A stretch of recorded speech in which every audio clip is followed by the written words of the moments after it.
Hey guys, YouTube Hunter here. All right, now here I am with another review in this Rise and Fall of John Hughes series.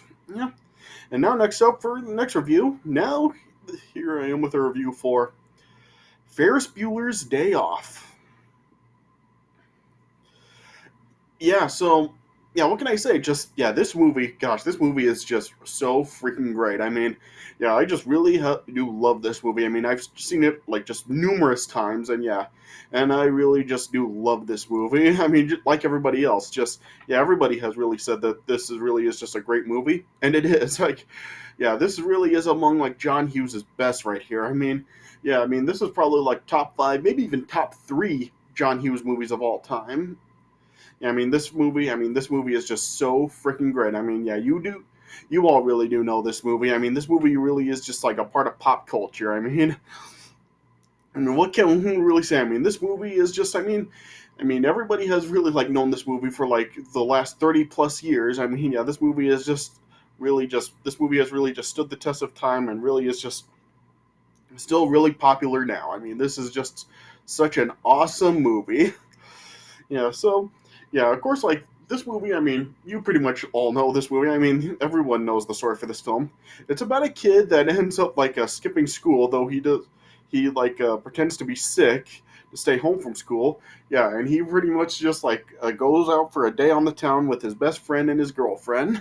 Yeah, this film, I mean, this is pretty much just like every kid's dream. Like just like pretty much like every kid wishes to do this. They wish to just like take a day off from school and just like go out for a day on the town, and just have the time of their life. And yeah, this movie is just like so awesome. I mean, this movie just has like just so many great moments in it, and yeah, it has a lot of funny moments. And yeah, I mean, just this movie just has so many quotable lines, and just what can we really say? Yeah. And this movie, of course, also does really like have a great cast. Like, yeah, the movie stars Matthew Broderick as Ferris Bueller. It also has like Alan Ruck, Mia Sara, uh, and a whole bunch of other people. And yeah, and everybody just does a really good job in this movie. Yeah. Matthew Broderick, of course, like he's like really good in this movie. I know that like Matthew Broderick really has like gotten a lot of hate, especially like Nostalgia Critic really has just like really hated on Matthew Broderick. Like in a whole bunch of videos that he's done. Yeah. But yeah, Matthew Broderick is actually good in this movie, and yeah, and I think it's safe to say this really is his best movie. Yeah. Yeah, and the movie really does have like a lot of funny like performances as well. Like Alan Ruck, who plays Ferris's best friend Cameron, he's just really good in this movie. Like he just is like so hilarious in the movie. Like I really haven't seen like anybody aside from like Matthew Broderick and like even like Jeffrey Jones, who plays Ed Rooney in the movie. Like, I really haven't seen really anybody else in this movie in anything else, and I find it kind of unfortunate because yeah, everybody in the movie is just like really good. So yeah, so I just really haven't seen like anyone else in this movie really in anything else, and I really do feel that that's really unfortunate because they're all really good. Like I said, Alan Ruck as Cameron, he's just like really good, and I just find it very unfortunate that he's really he's not really that known. Like I really haven't seen him in anything outside of the movie, and he really did deserve more because yeah, he's just really good in the movie. Yeah, and Mia Sara as Ferris's girlfriend Sloane, she's of course really good and also like really gorgeous as well. Just yeah, Mia Sara is just like really just freaking beautiful in this movie. Like she's probably like one of the most like beautiful girls of the 80s. Like seriously, she's just gorgeous in the movie. Like even since like I first watched this movie as a kid, I always did have a crush on her. Like she's just gorgeous. And I just find it unfortunate that she's also not as well known because yeah, she was also really good along with being gorgeous. Yeah. Yeah, and also I even really do like the girl that does play Ferris's sister, Jeannie, in the movie. I do feel that she can be really funny as well. Like she just has like some real funny moments in the movie. Like there's that scene where she catches a Rooney in the house, and just the way she reacts, the way like she just kicks Rooney in the face and just runs up the stairs. Like that's just hilarious. That always has me cracking up. Yeah, so yeah, she's also really good in the movie too. Yeah, so it just really sucks that there not a whole lot of people in this movie really do have like a lot of recognition. Yeah, because the performances in the film are really good. Yeah. So this movie came out in 19 was it 86? Yeah, it was released in 1986, and along with being written by John Hughes, this was another movie that John Hughes also directed. Yeah, and like I said, I really do love this movie a lot, and yeah, like I said, I really do feel that this is like one of John Hughes's best movies. I really would say this is probably like at least top five and maybe even top three, as I said. Like this movie just it has so many great moments. It has so many quotable lines, and yeah, what can you say? Like it just has a whole bunch of scenes. Like there's of course like the Bueller scene where the teacher is like constantly calling out Bueller, Bueller, Bueller. Yeah, and of course you also have like scenes like the prank call from a Sloane's a quote unquote father. There's the scene with the Ferrari when they first take it. There's the parade scene. There's Ferris running home. There's Ferris like just talking to the audience, and yeah, just yeah. What can you say? Like this movie just has like so many great moments like that. So yeah, so what can I say? Just this film really is just like a really just like a true classic. And yeah, and if you haven't seen it before, definitely give it a watch because it is just like such a classic. So yeah. So what else can I really say? Just I really do love the movie. So yeah. So I would give this movie probably 3.75 stars out of 4. Yeah. It really is just like such a great film. All right. So yeah, so if I keep on just like talking about the film like this, I'll sound like a broken record just saying the same stuff, saying it's great and everything. So yeah, so let me just get right into talking about the plot of the movie. Yeah.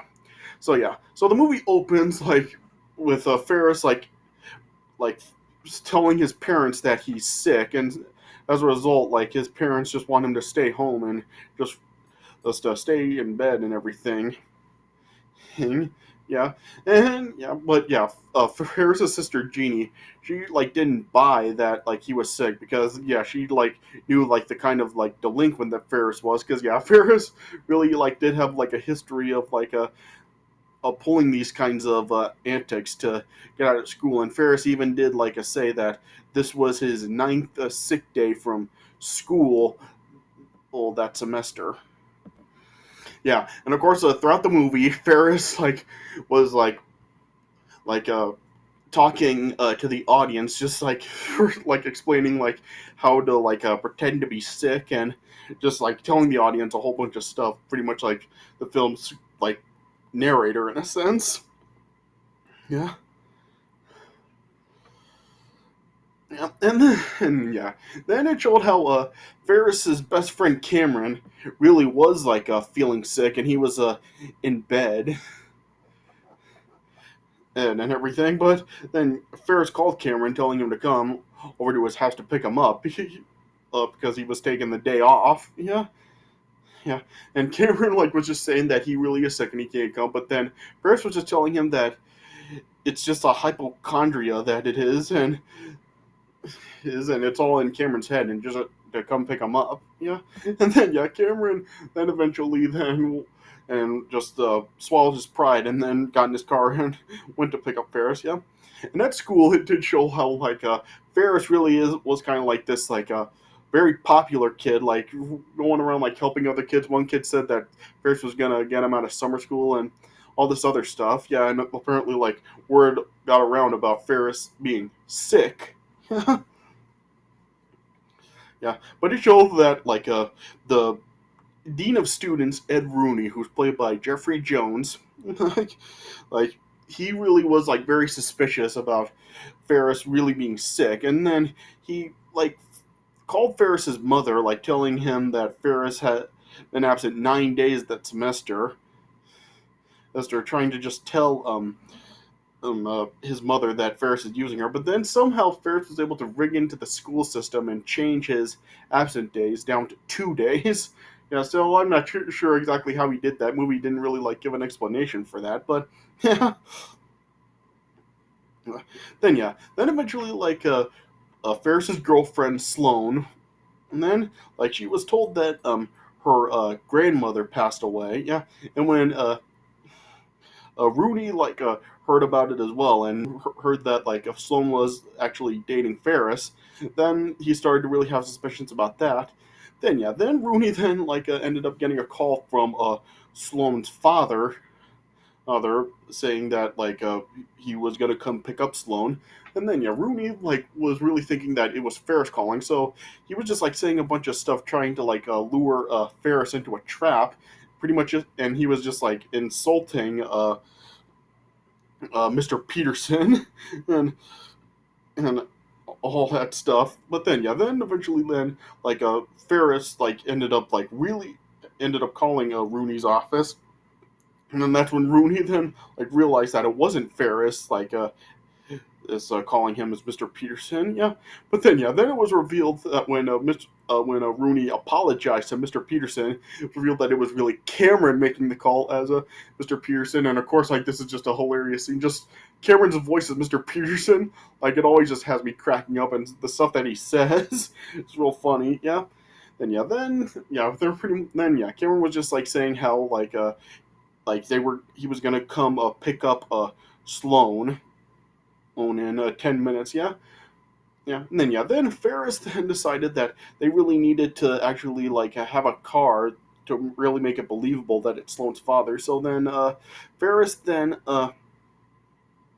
and decided to borrow Cameron's father's 1961 Ferrari 250 GT California Spider. And Cameron really was very reluctant about letting Ferris take it, but Ferris eventually then did end up taking it, and then they picked up Sloane.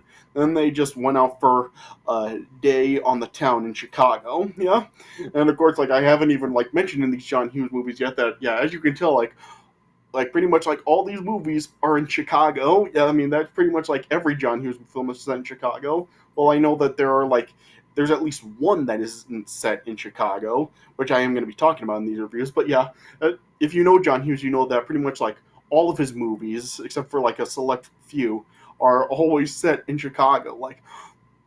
Breakfast Club, the two Home Alone movies, National Lampoon Vacation movies, this one, and a whole bunch of others are set in Chicago.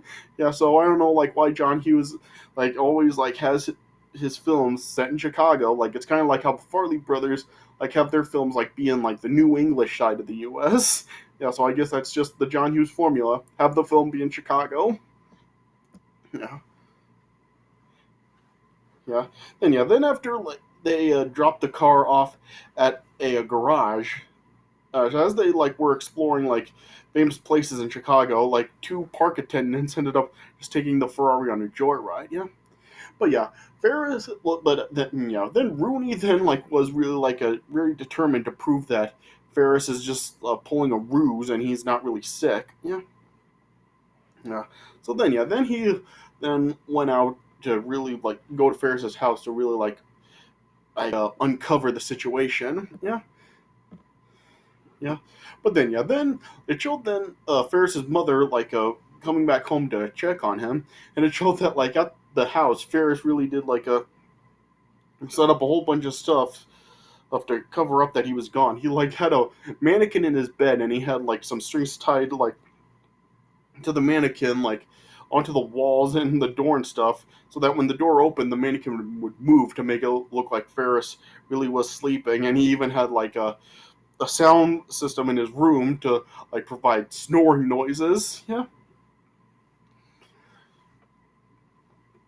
Yeah. And then it showed, I said, Ferris and Sloane and Cameron were just going around Chicago. They went to places the Sears Tower, the Chicago Mercantile Exchange, the Art Institute of Chicago, a Cubs game, and some other places. Yeah, and it showed that a couple of times they actually did go to the same place, or were in the same area as Ferris's father was.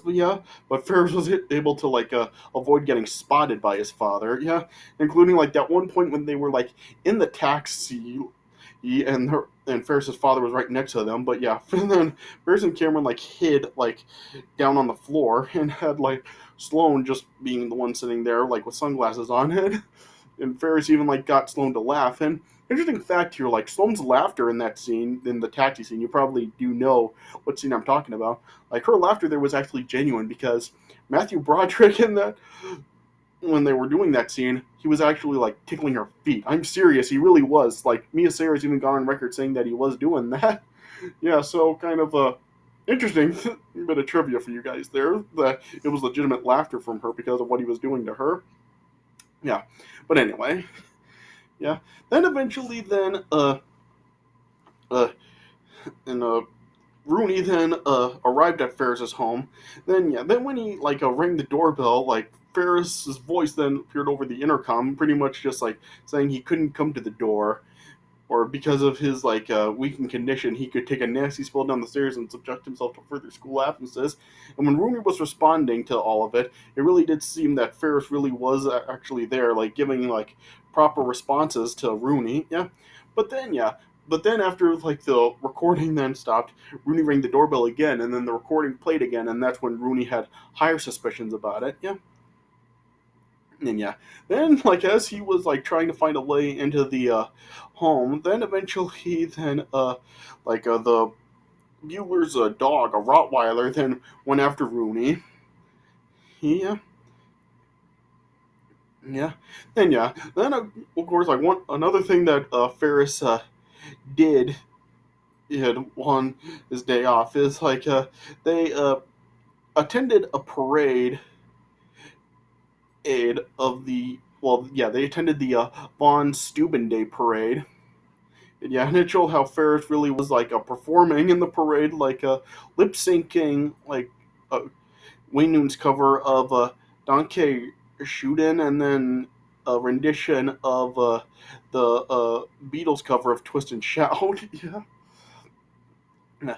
Then eventually, then a genie then like went home, and then like she then like discovered that like Ferris being sick really was a ruse. Yeah, but yeah. Then like eventually then Jeannie and Rooney like hurt each other in the house, and they like of course like mistook each other for Ferris. And then once they came face to face, Jeannie just ended up like freaking out, kicking Rooney in the face 3 times, and then just running upstairs to her room. Yeah, and yeah. Then Jeannie then like called the police on Rooney, but Rooney had gotten out of the house, and so then Jeannie then just ended up being taken over to the police station. Yeah, and I guess I should also mention here that when Rooney got out of the house, he ended up like dropping his wallet on the kitchen floor as well. Yeah, which came into play later, which I'll talk about it out later. Yeah, yeah. Then and eventually, then Ferris, Sloan, and Cameron then went after the Ferrari to go home. But then they eventually discovered that like there were more miles on the odometer than they could have put on themselves. And then when Cameron saw the mileage on the Ferrari, he then just ended up like freaking out and going into shock. And it just showed like he was just like totally like unresponsive, just like totally just still and speechless. And Ferris and Sloan just tried like a few different things to try to get Cameron to snap out of it. Then when they eventually like went to a pool, well, Cameron ended up like falling into the pool, and when Ferris retrieved him, then that's when like Cameron then like woke up.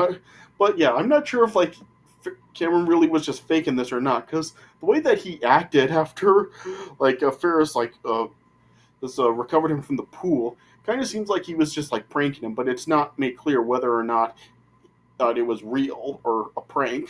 Yeah, yeah, yeah. Then as Jeannie was at the police station, she ended up then meeting another like juvenile delinquent who was actually played by Charlie Sheen.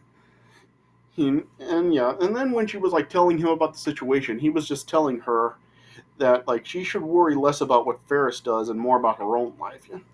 Then back at Cameron's garage, as like they were like trying to really try to rewind the odometer on the Ferrari by just running the car in reverse, it just wound up like failing, and then Cameron finally then just ended up like snapping. He was just like saying that he was just tired of always being afraid of his overbearing father, and then Cameron then just like ended up like kicking the car repeatedly. Then eventually it then just ended up like racing in reverse through a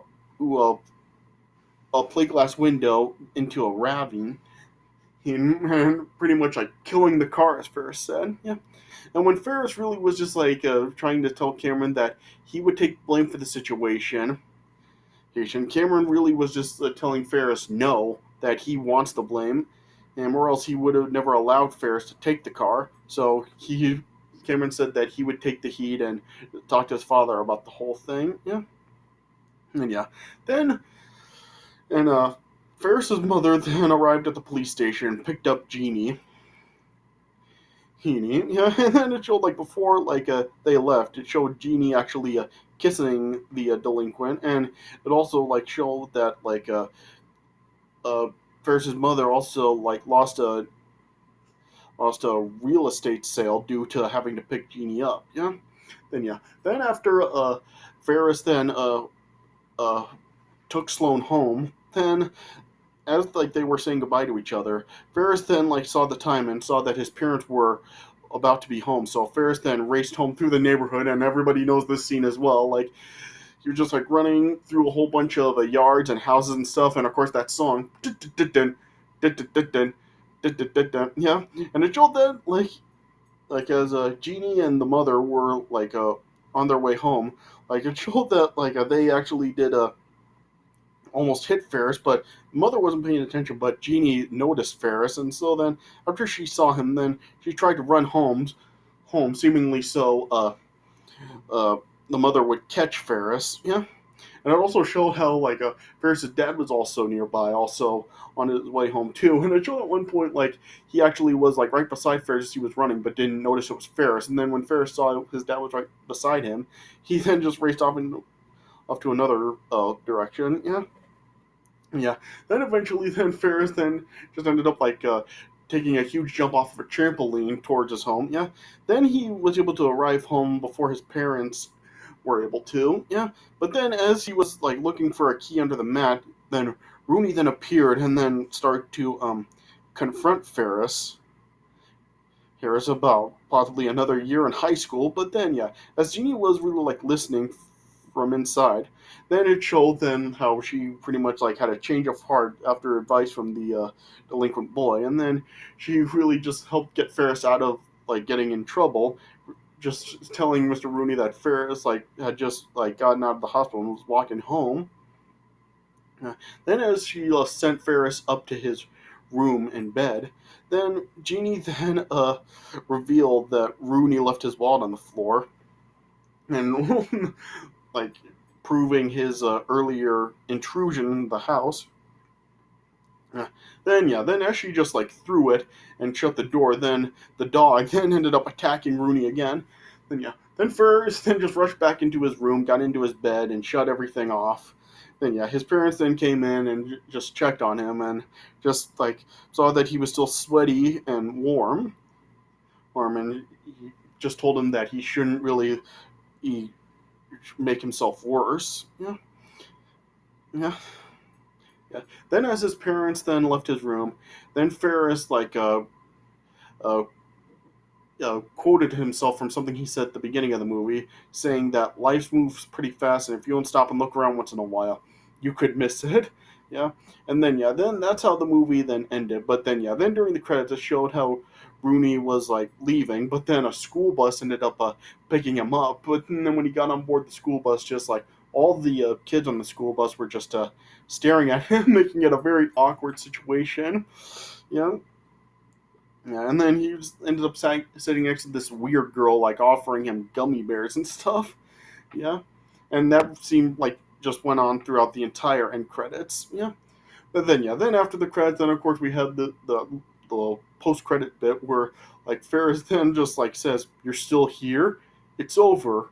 Go home. Go." Yeah, yeah, and that's how the movie ended. Yeah. So what can I say? Like I said, just this movie really is just like such a great movie. It has just so many great moments, great performances. It's very quotable. So I mean, what can we really say? Just this is a great movie, and yeah, like I said, just one of John Hughes' best. Yeah. So like I said, if you haven't seen it before, definitely give it a watch because it's just a great film. So like I said, I give this movie 3.75 stars out of 4. Just such a great movie. All right. Yeah. So I guess all I can really say about it. All right. So yeah, so this does it for my review of Ferris Bueller's Day Off. So I hope you guys did enjoy this review. So yeah, and stay tuned for more reviews coming. Up next, I'm gonna get to probably another really popular John Hughes movie. Yeah, so stay tuned for that coming up next. All right, but I hope you guys did enjoy this review. So thanks for watching, and I'll see you guys later.